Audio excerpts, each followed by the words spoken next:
Bonjour et bienvenue dans C'est à lire, ton rendez-vous pour découvrir des albums qui font grandir. Tous les jours, je te parle d'une histoire avec son auteur, son univers, ses personnages. Et aujourd'hui, c'est La chaise bleue de Claude Boujon. Claude Boujon raconte souvent des histoires d'animaux. Escarbille et Chaboudo, dans cette histoire, se promènent dans le désert. Et dans le désert, il n'y a rien. Rien, sauf une tache bleue au loin. C'était une chaise. C'est fou ce qu'on peut faire avec une chaise. Ils inventent alors tout un tas de jeux pour détourner l'objet. Chaboudo se cache dessous. Escarbille la transforme en traîneau à chien. Je vais vous lire la suite de l'histoire.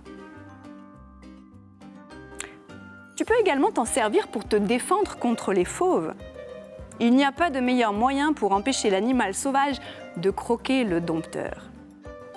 On voit ça dans tous les cirques. Et dans les cirques, poursuivit Chaboudo sur sa lancée, des acrobates, des jongleurs s'en servent pour exécuter des numéros formidables. Tout comme ça.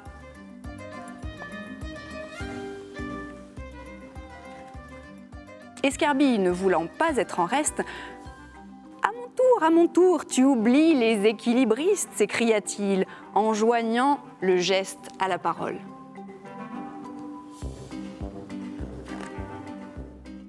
Non loin de là, un camélidé, il n'est pas rare de rencontrer une telle bête dans le désert, observait avec sévérité les exercices des deux amis. Il s'approcha en silence et tout à coup s'exclama « Non mais ça va pas la tête ? Qu'est-ce que c'est que ce cirque ?» Boum, patatras, fin du jeu. Une chaise, dit-il, est faite pour s'asseoir dessus. Et il s'installa sur le siège, bien décidé à n'en plus bouger. Partons, dit Escarbille à son ami, ce chameau n'a aucune imagination.